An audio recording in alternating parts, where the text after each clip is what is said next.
Hello, welcome to the PRSA Nashville Diversity Chat. I'm Ivy Johnson, Diversity Chair for our chapter. This is a chat with an online discussion about diversity and inclusion in the communications industry. Just a quick announcement before I introduce our guests. On July 31st next week, there will be a Leaders and Legends of Nashville event at Matt Neely Pickett Fox at 7:45 a.m. So please look out on your emails for that event. I believe there's a limited spacing, but again, it's the Leaders and Legends of Nashville PR event next Wednesday, July 31st, at 7:45 a.m. at Matt Neely Pickett Fox. So let me introduce our guest, Diana Puglio. Correct, girl. A little bit about Diana. She is a senior account manager at Rumbo Cultural Marketing. Rumbo is a creative multicultural marketing agency with offices in Tampa and Nashville. Diana is actively involved in all aspects of campaign creation, from initial brainstorming to final execution, for a variety of clientele from different industries, including banking, healthcare, nonprofit, and hospitality. She graduated from Florida State in 2009 with a Bachelor's of Arts in Advertising with a minor in Hispanic Marketing and an additional minor in Spanish. Welcome, Diana. Thank you, Ivy. How are you? I'm good. How are you? Great. Thank you for having me. Thanks for coming. You can tell we're friends. So let's get started, Diana. Sure. How did you get into multicultural marketing? Good question, Ivy. So at Florida State University, I knew I wanted to be a part of the School of Communication. So as a part of that, I majored in advertising, and then Dr. Philip Corzeni of Florida State started the Hispanic Marketing Program. And immediately when I came across that, I was immediately interested and wanted to learn more. I have family in Panama, not by blood, so I'm kind of used to growing up around that culture. So when I saw multicultural marketing and knew that it could be some kind of career, I was immediately interested. Small world. My godmother is Panamanian. Oh, cool. We have to connect on that. We have to. Small world. Can't believe you didn't know that. Yeah. Oh, and by the way, I forgot to mention, my wonderful webmaster at the Tennessee Department of Labor, Chris Brantley, will be taking questions. So we will have a questions and answers part. So please feel free to send comments and questions during the live feed, and Chris Brantley will read them. I'm pointing to him. You can't see him, but he exists. Say hi, Chris. Hello, everybody. Thanks, Chris. So next question. What do you do at your agency? So at Rumbo Cultural Marketing, as a shop, we are a advertising agency in the purest sense of the word, but our niche is multicultural marketing. So we help guide our clients in creating messages that resonate with diverse audiences. What I do personally, I like to call myself like the chief organizer, the wearer of many hats. I am the liaison between the client and the creative team and the agency. So I have to make sure that communication is great, projects are streamlined. Every day is different, but I really love what I do. Cool. That sounds like a lot of fun and hard work. Yes, a little bit of both. Yes. How do you explain to clients the importance of diversity and inclusion in marketing? So I would say with our current clients, obviously they are our clients, so they see the importance with diversity inclusion, because without them we wouldn't be in business, right? But when we are speaking to prospective clients, I like to kind of refer them to the numbers. One stat that I commonly point to for reference is, that by 2045, the white population in the U.S. will be a minority. So that in itself is kind of like, whoa, that kind of like can kind of let people kind of sit in their chairs and be like, wait, that's happening. So it's like, what are you doing now to reach that market? I think that kind of clicks. I also like prospective clients to look at their current customer, their current member base. Where are they located in the community? Who are their customers? And kind of looking at that breakdown. And that kind of helps shift the perspective, and they see the importance in marketing and providing messages to those audiences. Gotcha. And those are very interesting numbers. I heard it, but to hear it with the actual stat is interesting. So because it's almost 2020, so you think about it, like if you are a company that's forward thinking and thinking about what's happening in the next 5 years or 10 years. Yes. It is wild to think about, but it will be here any day. That's true. So next question. What is the most exciting project that you got to work on recently? I would say my project for our client Tampa Bay Federal Credit Union, a little plug for them. The campaign is called Ban Conmigo. Okay. So it's a play on words in Spanish. You say ven conmigo, come with me, and ban conmigo is bank with me. So that's what we're calling the campaign. It's a full-scale campaign, billboards, digital, community events. But I'm really proud of it because you can tell it resonates with the Hispanic audience in Tampa, and that's what we're proud of. Cool. Let's see. Is there any comments or questions, Chris Brantley? Oh, yeah, any questions? Not yet. We do not have any questions yet. Okay, all right. Cool. Give people a little bit of time. I know, right? So, let's see. Why aren't more organizations making diversity and inclusion in marketing a priority? Usually, what I run into with prospective clients is there's no set aside budget for additional things that they may not have thought would come up. So sometimes it's challenging to kind of make that work if you already have all your budget allocated for the year. The other part is maybe they are not accustomed to doing it. It's something new. New can be scary. You know, I think right now D&I, diversity and inclusion, multicultural marketing, they're kind of buzzwords, which I'm not angry about. I think it's a good thing that people are talking about it, but it's still unfamiliar and unknown if you haven't kind of done that process before. Gotcha. Good stuff. Okay. In college, you earned a Bachelor's of Arts in Advertising, a minor in Hispanic Marketing, and a minor in Spanish. This is like very unique. I never heard this before. So, do you think your minor in Hispanic Marketing helps you with your current job? I would say so. Again, plugging that, Hispanic marketing program at Florida State with Dr. Philip Corzeni. Through that minor, it was just a minor, but there was a lot of research, writing projects. I even did an internship actually in Panama at an advertising agency as part of the program. So definitely helped kind of paint the picture and help me understand the importance of multicultural marketing. So for sure, I definitely use that. Okay, cool. Okay, so I'm looking. Oh, I just lost the page. Well, we'll just chop to. Ooh, we do have a question. Ooh, yay. Well, your mom, Ivy. Hey, Mommy. Hey, Yvonne. She said, how do you include holidays like Cinco de Mayo in your non-Hispanic campaigns? Great question, Yvonne. When we work with clients, we like to do, especially for multicultural marketing, like a holistic campaign. So if they are doing certain events throughout the year, for example, Hispanic Heritage Month is mid-September through mid-October. If they want to do an event, then great, but they also need to do more than just that event.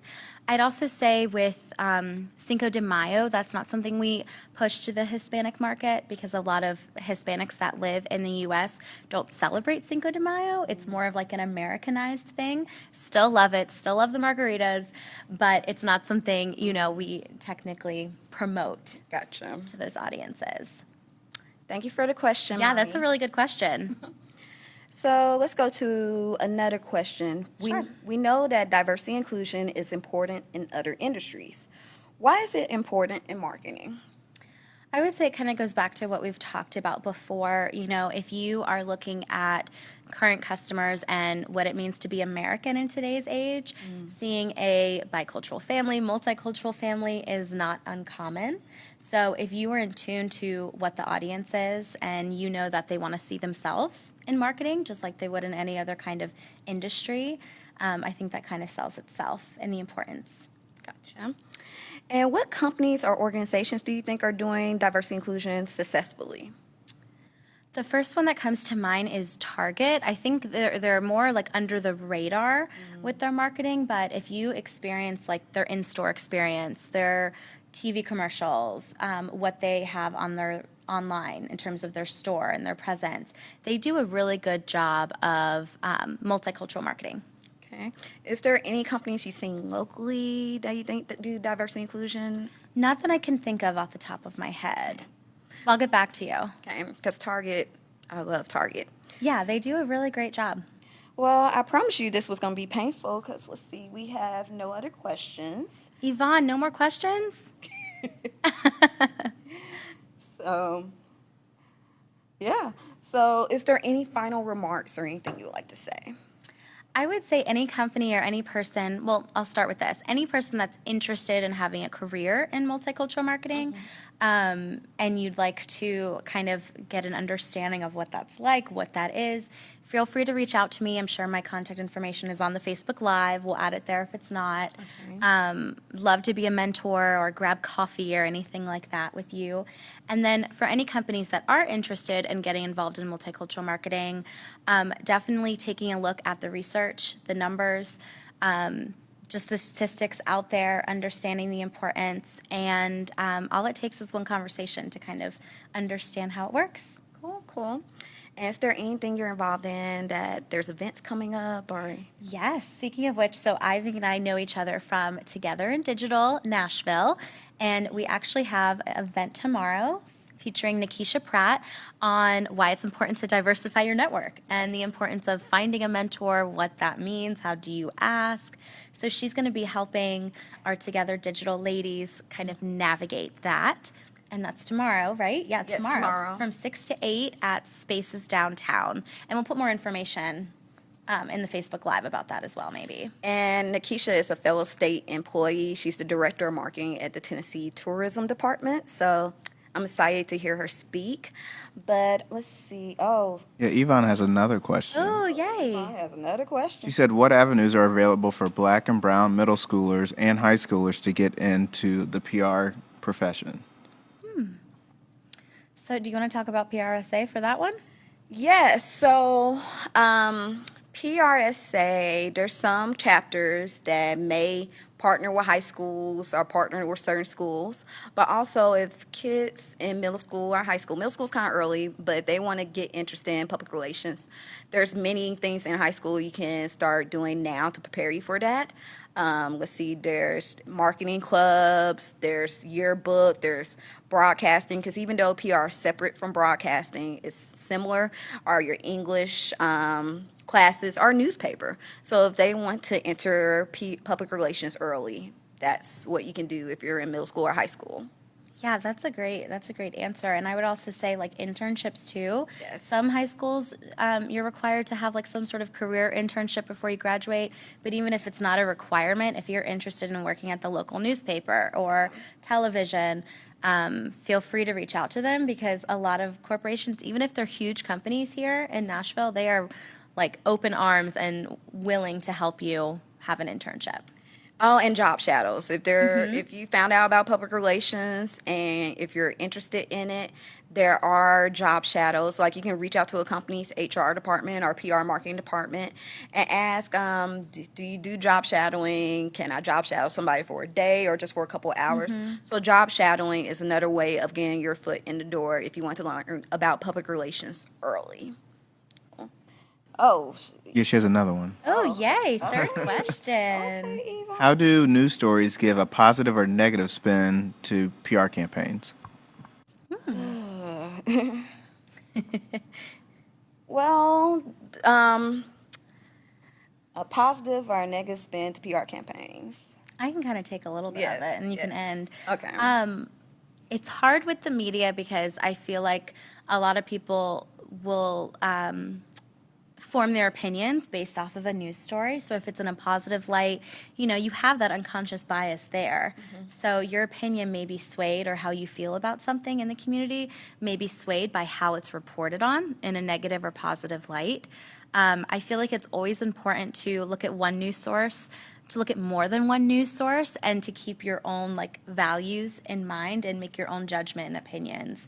And the only way you can really do that is by not focusing on one specific news source, you know what I mean? And making sure that you're keeping your ears open and remembering what you know to be true. That's true. Like, for example, I think Beyonce recently was supposed to sign with a original sneaker company, but she found out there was no diversity and inclusion in it, so she went to another sneaker company. And even though the news told us that, it's important to find out different news sources to see different angles of the story that they covered, like more details of why Beyonce chose this company over the other one, or why this company didn't have diversity and inclusion for Beyonce, who's a person of color. So it's important when news stories like to do positive and negative angles. It's important to, hey, if you like CNN, sometimes I hate it, but go to MSNBC. Check out Fox News. Check out BBC, BBC Yeah, America, BBC. or PBS. Check out all the different news outlets. Because I learned that in college, and that's something I still do today. Or if it's a local source, local broadcasting station, check out the newspaper. That way, if they try to put a positive or negative spin, each news station or each outlet's going to say something different. And then you can formulate your own opinion. Yes. Okay, let's see. She has two more. Okay. Whoa. right. Have you found any challenges as a woman of Hispanic descent in PR professions? In the PR profession. In the PR profession. Well, I can speak to advertising. I mean, I would say the advertising and marketing profession, when it comes to diversity and inclusion, it definitely is lacking.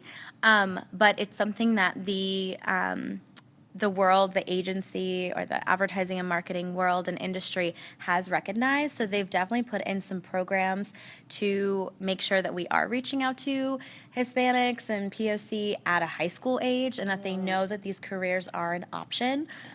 So I would say it's definitely in motion. It's not where it needs to be, but at least it's still being discussed, and people like you are asking those questions. Yes, it's important that people like you are asking these questions, because in public relations, I'm seeing a lot more Hispanic or Latino women starting their own companies, their businesses, or making themselves known in their company or industry, and making sure the right language is used. So I believe there's a lot of challenges, the same with any person of color or any minority, but more and more with a lot of articles or a lot of leaders, they're trying to fight those challenges and make it easier for the next generation, either by starting multicultural marketing firms or public relations firms. I know there's a local one in Nashville. I can't think of it at the moment, but there's a lot of Latino and Hispanic leaders that are starting to have their voice and their presence shown to fight those challenges and make sure diversity and inclusion improves for people of color. Great answer. Okay, so this is for both of you guys. Okay. If you could choose any celebrity in the world, who would you choose for a PR campaign and why? I thought she was going to go with who would you want to meet? And I was like, Princess Diana all the way.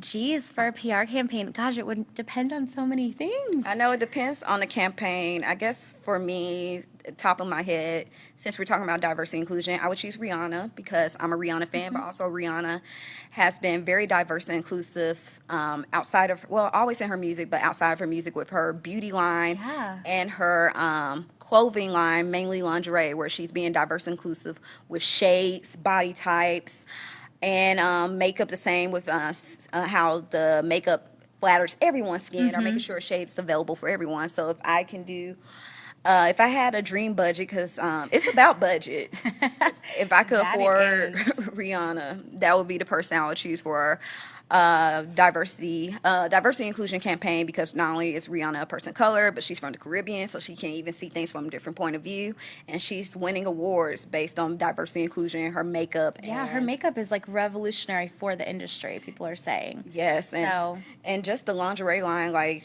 it was presented at New York Fashion Week.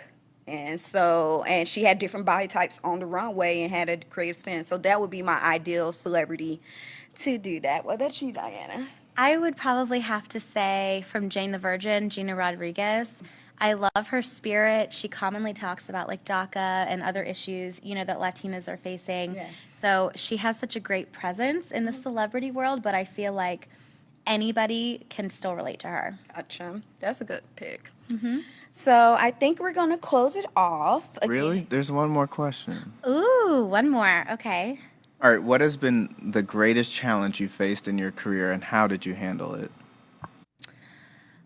The biggest career challenge for me was I was at another job apart from Rumbo, and gosh, that job really challenged me. And at the time, I was kind of deep in the trenches. I'm sure we've all had jobs where you're just kind of in it and you can't see anything else but the situation you're in. But being around, that environment that I would say was a little toxic, like looking back, the fact that I got through it and I learned what I do want in an agency and what I do value as a person really helped me grow, even though it was probably the most challenging job of my life. That's good. Okay. Let's see. Well, I think we're going to close it out. Okay. And again, I just want to announce the Leaders and Legends of Nashville PR event next Wednesday, July 31st at 7:45 a.m. at Matt Neely Pickett and Fox. Please look out. If you're a PRSA member, please look out in your emails for the invitation and register because it's limited seating. Also, thank you for everyone for joining us, and thank you for anybody that's tuning in after. If you caught us later and you're watching it, thank you for watching. Yeah, thank you. If you have any questions about the event I just mentioned, send us a direct message. And also, please visit PRSANashville.com for more information about upcoming events and workshops. And also, thank you, my wonderful friend, Diana, for having me. for talking about multicultural marketing on PRSA Diversity Chat Nashville. Have a good afternoon. Thank you. Bye.